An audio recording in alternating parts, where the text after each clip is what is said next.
Alright, hello and welcome to another YOGU. So, because there have been a few changes to what I'm willing to throw into a YOGUs, we're going to talk about the Twin Basolk again, because it is worth noting that these weapons currently have a very specific niche. In that, they are purely elemental for fire usually, which means they can be purely elemental for gas, and they can very easily reach 100% status chance. Which means that whenever you're using these under stealth, things get a little stupid. Just a little. Just a whole lot, actually. So, this is the build, but it is worth noting that there is an extra stupid thing you can do here.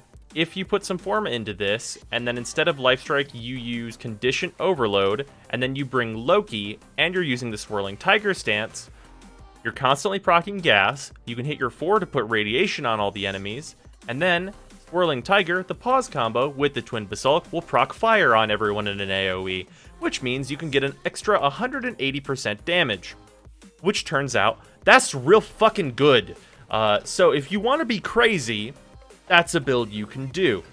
This is more in like the reasonable ballpark of damage that is actually like needed. The extra, like this shit, you don't need to do that. Like I don't think there's a piece of content where you need to do this. I mean, like maybe if you're gonna fight like level 9,000-ish enemies, then maybe you would go for that. But like you don't need that shit. I'm telling you right now, you don't need to do that. Anyway, moving on. This thing, even just like this, is actually fine. Just for our regular test, it performs actually fine. Because you're proccing so much gas, you can actually do like a bit of damage. Obviously, this is the test we're going to do under stealth. So, going back to our level 50 test, it actually performs okay. I think you would generally want to use a corrosive build whenever you're not in stealth, but just like to show how much this procs gas, I suppose, and how like that is still relatively effective, we'll just do the regular test, because this can absolutely crush it. Just due to how much status you can output. And also, it's worth noting that if you were not under stealth, this would be the time where that condition overload style build would be really good. Because, like, as you can see, against these enemies, this is still, like, decent. Oh, whoops, I was not taking care of the Ancients. There we go. Gas finished them off. You can see, like, just stacking the gas damage up. It eventually gets through.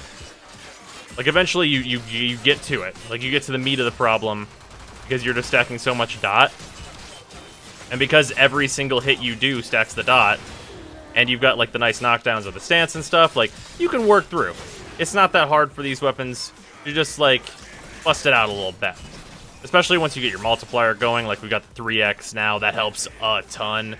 And is especially ridiculous whenever you are under stealth. The multiplier becomes just ridiculous.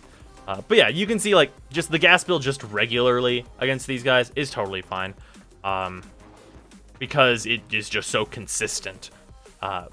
With that, now we're going to show what happens whenever you have 100% gas and only gas whenever you're invisible. And so this was recently, I was linked to a video where someone explains exactly what's going on with gas. And I'll link to the video down below. It's like one of the very few videos that person has made. And it's so much simpler. It's so much simpler than I was overthinking this to such a degree that what the fuck was I even doing?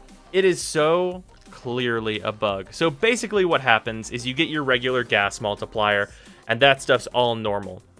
And you get your stealth multiplier whenever you're inflicting that gas damage. But then beyond that, during the changeover, whenever gas procs, you proc gas and it turns into toxin damage. During that changeover, it's applied another 8x stealth multiplier, and that is where the absurd damage comes from. So, it's a misconception that gas damage ignores armor. It does not. It just multiplies itself times 8 again, which is usually enough to completely fucking ignore armor. And, well, I mean, it is, really. Which means you're getting, you'll just put the math on screen, you're getting like that much extra damage. And then that is taken into account whenever you again multiply it by your combo multiplier. So you can get, you know, just thousands of times the damage that you would normally have. And that's considered fine. But yeah, credit goes down in the description if you want to check out that video that I watched. where it was fucking told to me like, man, I can't believe I was overthinking that much. But anyway, that's a really good explanation of how it works, and the testing to go along with it to prove it, which I very much appreciate. So, with that, let's get to the dumb shit, which is this. 5. You know what? Let's do 20.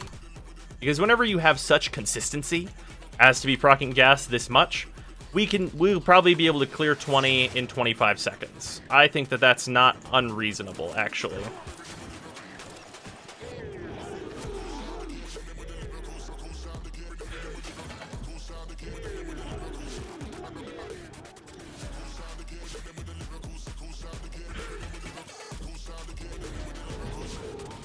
Yeah, no problem.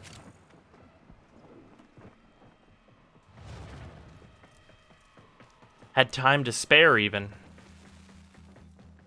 With such consistency, this becomes absurd. So, yeah. Post-buff Basolk. Turns out, as long as the gas interaction stays how it is, you're invisible. Oh, there's business. There's actually, you know what? Even if you didn't have the extra 8x, this would still be pretty fucking good, honestly. But as it stands, well, the results kind of speak for themselves. So that's why we're revisiting this weapon. Hope you guys enjoyed it, and I'll see you tomorrow.